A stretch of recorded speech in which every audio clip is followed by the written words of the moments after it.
Now we're going to move on to everyone's favorite subject, politics. I know if you're like me, it's like kind of a train wreck we've been experiencing these days, but you just can't look away. To give us her take on Tallahassee, Washington, and election 2022, I'm happy to welcome back to Focus Dr. Susan MacManus. Susan is the distinguished professor Emerita. Do I say that right? Emerita? That sounds good to me. At USF's Department of Governmental and International Affairs. For more than 30 years, she's been a fixture in Florida politics and has had a front row in some of the most significant political events in the state's history. Through her career, she has taken part in thousands of media interviews for regional, national, and international publications. Her reports have been published by the New York Times, CNN, Fox News, and countless others. She received her master's degree from the University of Michigan and Ph.D. from Florida State. She serves on University of Florida's Bob Graham Center for Public Service Council of Advisors and on the board of directors of the Florida Tax Watch Center for Florida Citizenship. She's also authored and co-authored several publications on Florida politics, including Florida's Minority Trailblazers, which examines 50 political figures who broke barriers of race, ethnicity, and gender in government. Please help me in welcoming Dr. Susan MacManus.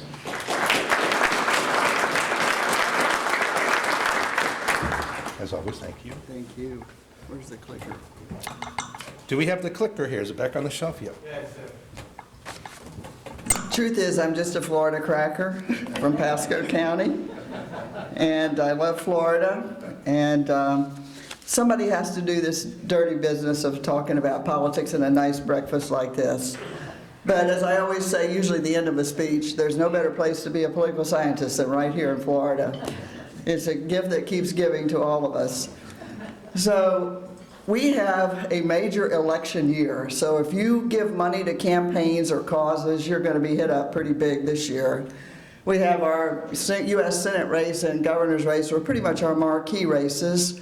But we have, of course, 28 congressional districts, and of course these are all key to what's happening in national politics, as well as our cabinet, every one of the state legislators, every one of the both House and Senate, but also county commissions and constitutional offices. These are the partisan offices. And then we have the nonpartisan, all the school board races. We have judicial races, and who knows what kind of amendments we're going to be writing on or voting on. So this is a very busy election year coming along. The current political environment is not really a great one if you're running for office or you're a party activist or just a citizen interested in your public policies. This is the national environment, but you can see that it sort of overlays Florida as well. Continued polarization, that little graphic shows the deep split between the two parties, and never the twain shall meet at the moment, especially in national politics. Declining trust in public elected officials, growing distrust of the news media. Right now, over 70% of America has little trust in our media. And that, of course, is a major way that we transmit ideas if we're running for office and so forth. Misinformation continues to be a huge issue, as do the others here, the widening divide on cultural issues and ideological perspectives. Not to mention, we're seeing a lot more activism at the local level, some of which is not helpful and can even be violent on occasions. And of course, cybersecurity, very, very disturbing as more and more threats to public officials, where people are campaigning in front of people's yards and threatening children and families and so forth. And then, of course, less faith in the integrity of election results. I pulled this morning 3 different accounts that are out describing national politics. This one was a recent NBC poll. It says, divided, divisive Americans, sour on America's nation's national direction. The second one, Americans feel burnt out, personally and politically. Third, Americans believe Biden does not deserve re-election. Fourth, Biden's now losing support from the base. And then fifth, more locally, you probably saw this editorial in the Tampa Bay Times, Florida Democrats have an everything problem. This is the mood that we're in this political environment. And yet, you see, we're getting ready to elect the most important positions that affect each of us day to day. So nationally, this NBC poll that I just referenced shows the big issues that are on the plate, showing up in a lot of different states. This is a national, and of course I'm going to bring it back to Florida.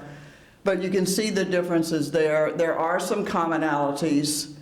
And just to put now in context, a recent Chamber of Commerce poll in Florida showed the number one issue for Florida Democrats is everything related to COVID. The number one issue for Republicans is everything related to the jobs and the economy. But those two issues really overlap both parties. And I think this is really interesting, this NBC poll, which shows, it asks people, is your family income keeping up with the cost of living? And you can see the changes. And now over 70%, well, almost, yeah, over 70% say that it's not. This is the biggest problem that Democrats have in this election, along with this one, which is that the Biden approval rating is getting worse. And all of you know the story. It's been true time eternal. Midterm elections usually mean that the first term of a new president, the out party always gains seats in the first midterm. So that's kind of where we're at. That's why that's a relevant stat.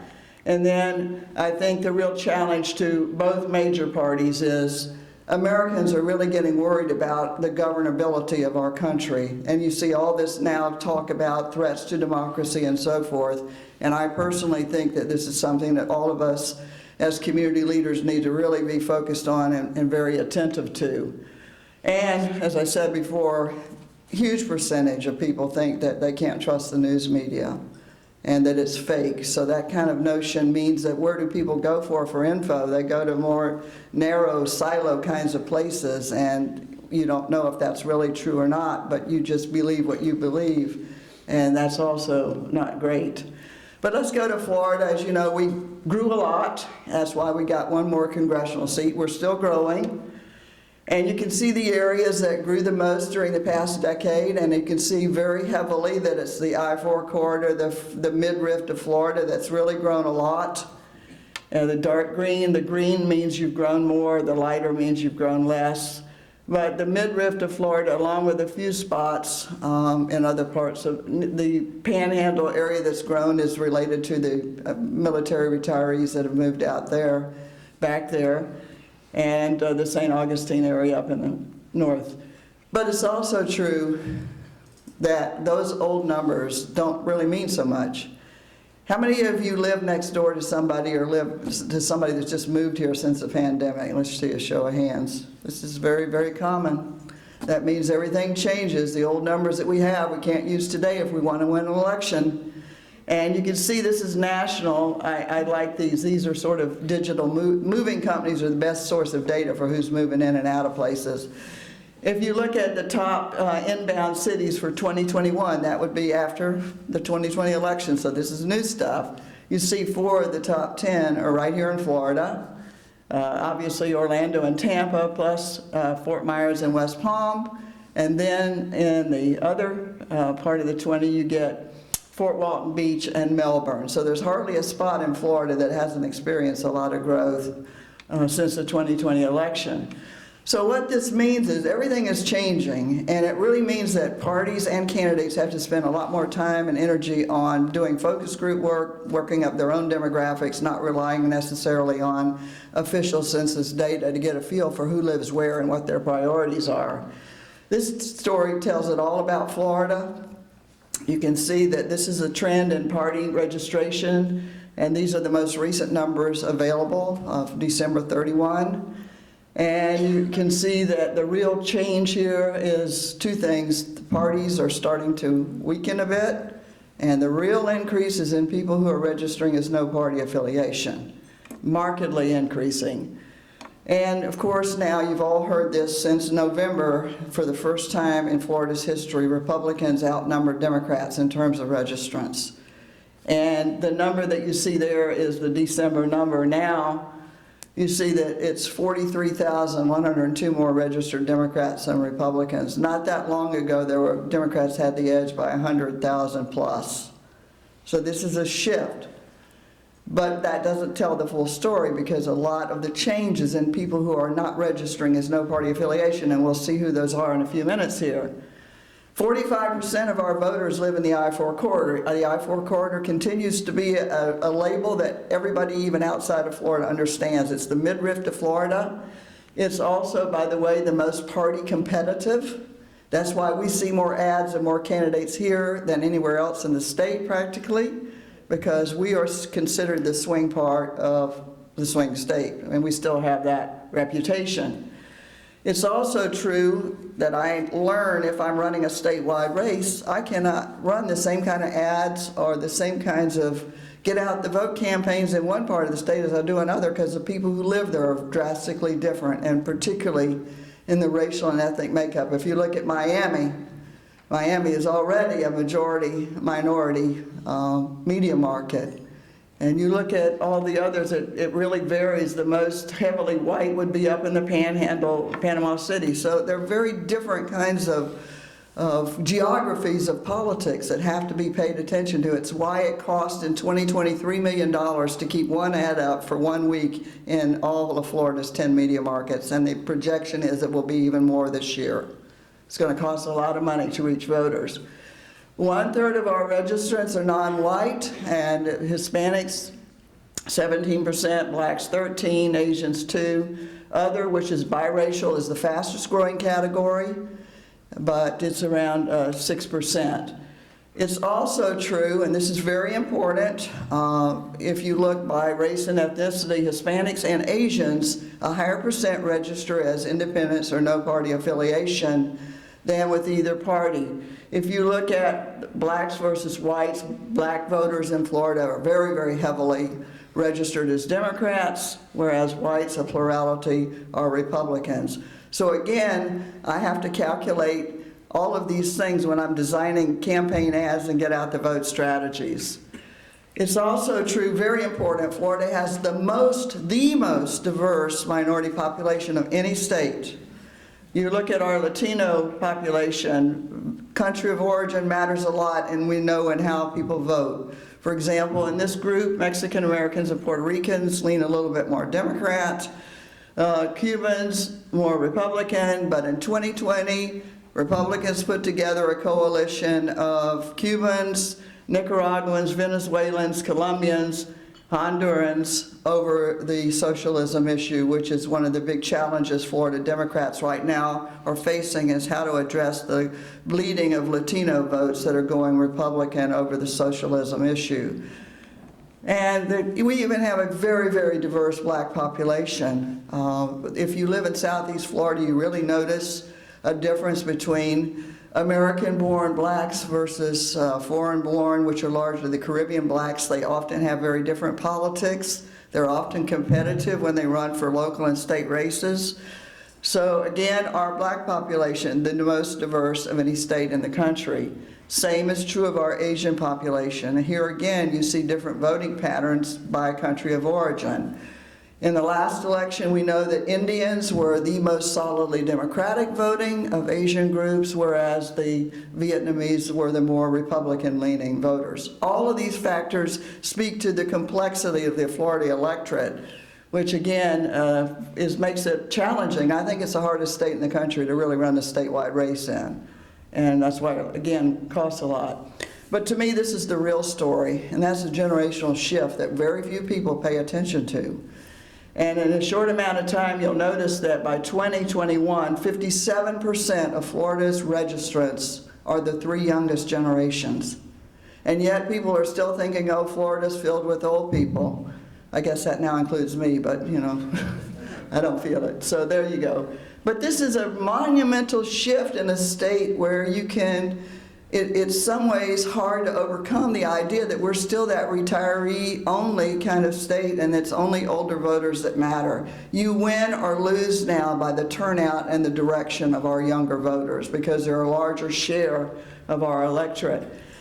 You have to look at them differently. How many of you have a teenager in your household or raise your hands? Most of you, all right.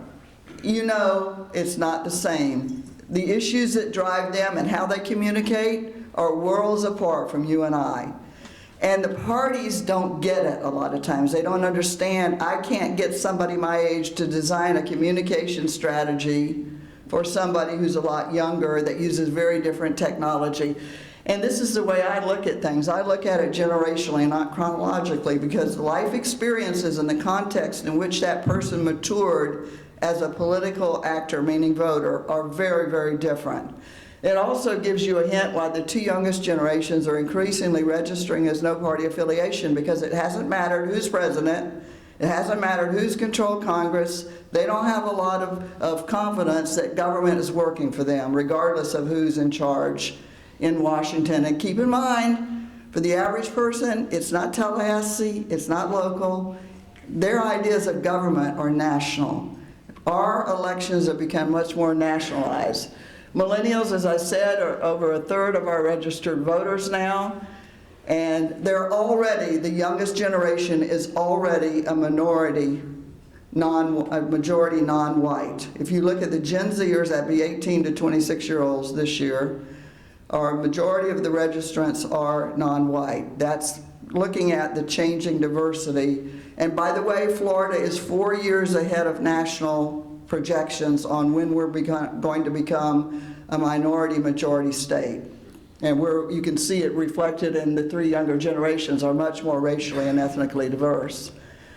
And the younger you are, the more likely you are to say, I am going to register as a no-party affiliation. And polls often don't include enough NPAs to really get a picture. They want to focus on Ds and Rs, which explains why there's some big bad polling that takes place in Florida when it comes to horse race forecasting. Another troubling thing is, this was a recent study done by the Morning Consult. It's a pretty widely cited study, which breaks out by generation how people feel. What kind of trust do they have in our institutions in this country? Whether it be the military or, the police or religious leaders, or U.S. Congress, government, Silicon Valley, etc. Here's the real forecast, maybe even further than this year. The youngest generations, every single institution have the least trust in leadership in this country. It's alarming, but it's something that we need to be paying attention to. Women are, of course, a majority and have been for a long while, but you will notice that around 3% of our voters don't report a gender. You're seeing a move now across the country, particularly boiling up on college campuses and so forth, of not defining gender in binary terms. That is starting to be more noticeable in Florida politics as well. It is true that a plurality of women registrants in Florida are Democrat. The reverse is true for men in Florida. And it's also true, and this has a lot of significance for the upcoming gubernatorial primary, where you have two women candidates running against a male, but women Democrats have a much larger presence among registered Democrats than men. This is, to me, one of the most significant slides that I look at when I'm looking at who's running for office and who's winning these days, and that is that the gender gap is widest among communities of color. And if you look at the #1 trend in politics in terms of who's running for office, A, it's many, many, many more women than it used to be, and B, it's a lot more minority women than ever, and that are getting elected. You see this reflected in our politics in our state. Again, we're ahead of the curve on a lot of these age and racial trends. It's also true that the women's vote in Florida is the most split, just like our state in general. Presidential elections, it's pretty split, but in a midterm election, you see Gillum did a lot better among women than did DeSantis, and a lot of that was driven by the presence of younger women and especially younger women of color in the Gillum versus DeSantis race. But mobilizing voters is a key. To turnout is everything in politics, as they say, and the last two elections, the midterm cycle 4 years ago and the presidential last year, we had the highest turnout we've had in years in Florida. And this is what is bothersome to Florida Democrats. was that Republican turnout was higher than Democratic turnout across all generations. And yet polls will show that younger people lean more Democrat. It's just that the presidential race could not attract young Democrats to vote for Biden. And they're more progressive, as you know, so that's some of the reason there. It's also true that the Asian and Hispanic turnout is higher among younger generations, but black turnout's higher among the older generations, and that makes sense from looking at the demographics of our state. To me, this is the significant thing that shows the power of education. The gender gap in turnout is highest among your younger generations. Gen Z and millennials women turn out at a much higher rate than men. Who, by the way, I have some educators here in this setting, it's because women are going to college and graduating at a much, much greater rate than men, including in Florida. And this is the genesis of a lot of this differential. So finally, in terms of campaigning, you know, how you campaign matters. Everyone here, I don't need to dwell on this slide, shows that we're no longer the traditional media population, and I can't campaign that way. If I want to win that way, I'm going to lose. I have to go to the recognition that the digital media, mobiles, desktops, and so forth, are reaching a lot more people now than television, radio, and particularly print. Print is the fastest dropping medium. So I have to know what my constituents or whom I'm campaigning to, what kind of media do they use. And the Pew Research Center does really great research on communications and who's looking at what. But I also have to frame the message. Politicians make a mistake in trying to list everything they've ever done on every single issue, when most people have to make two decisions. Do I go vote at all? And if so, who am I going to vote for? And what's going to make me decide that I'm going to vote? And then, okay, I'm going to vote because I care about this. You look at the two candidates, you say, okay, I really don't really like one hugely more than another, so to speak, among the average person, but I do think one will do this for me more than another. These were the frames that took place in the 2020 election in Florida. And if you look at it and you think Trump, Biden, you can figure out very quickly which one of those messages was driving a voter. So for example, if you were concerned about more calm than chaos, you would have voted for Biden. And if you were more concerned about jobs than lockdowns, you would have voted for.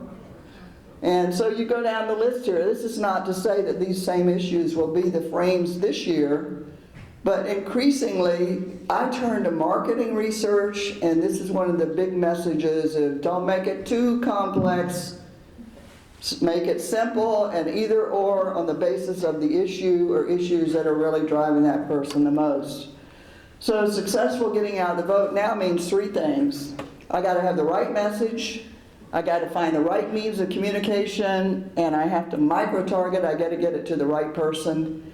And by the way, the best way, door to door. And this will handicap Democrats in 2020 when the National Party instructed them not to go door to door or face to face. It was a huge problem for Florida Democrats, to the point of where Congress members were even complaining about it to the National Party, that it was really handicapping them. And I think that that's one of the reasons right now Florida Democrats are having to play a lot of catch up, was not being able to go face to face in 2020.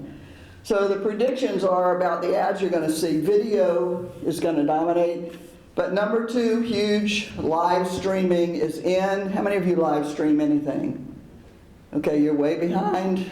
Okay, way behind. And I love next to the last one here. More and more effective ads and getting messages across are through videos that are done by everyday people. I know how many of you are on TikTok, Instagram. You know, you all got to get with the program.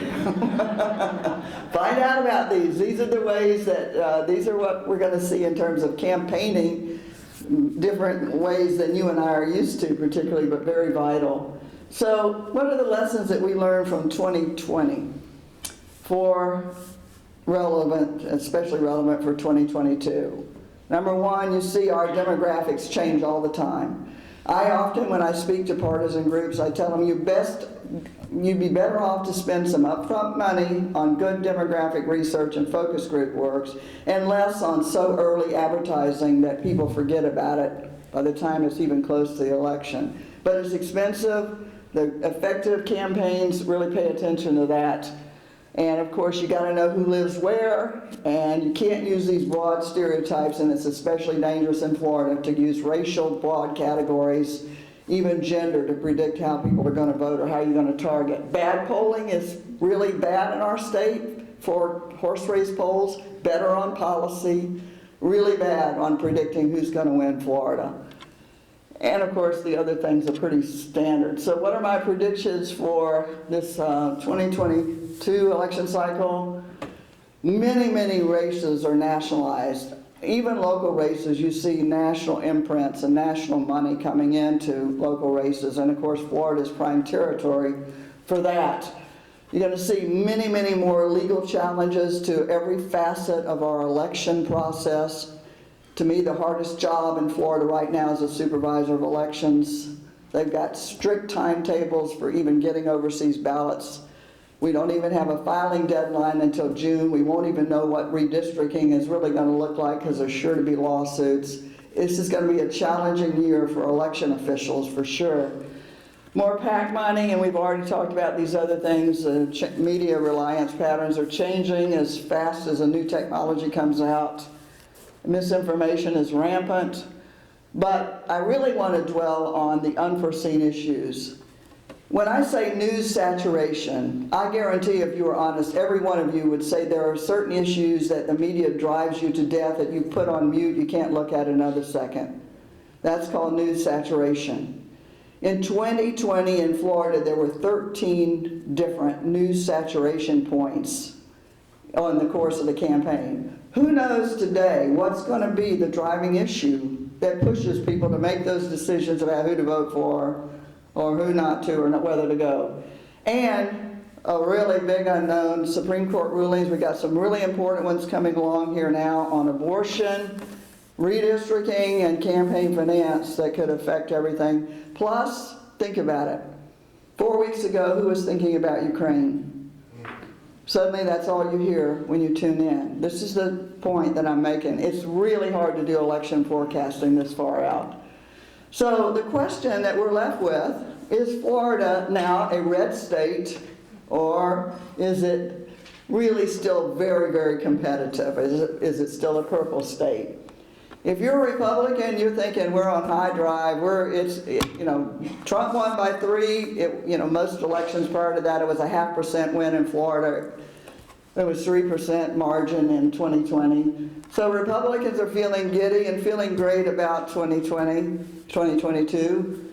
Democrats are saying, oh, wait a minute, excuse me, we're still a purple state, we're still competitive because here's what went wrong in 2020.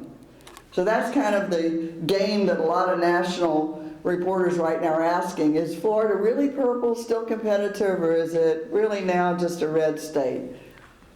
Regardless, we're going to be in the spotlight again because we've got major elections that affect the national political landscape.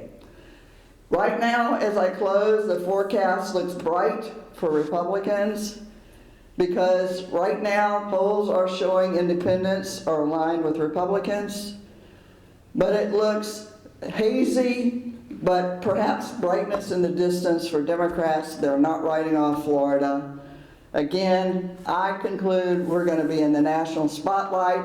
I will also say I'm projecting that the U.S. Senate race will become the one that's more competitive. It's closer right now, and the one that gets more national attention perhaps in the governor's race, except for the fact that the great game now is pitting DeSantis against Trump in 2024. I think that's not helpful for anybody. Again, who knows? It will be competitive, and none of you will be bored. Thank you very much.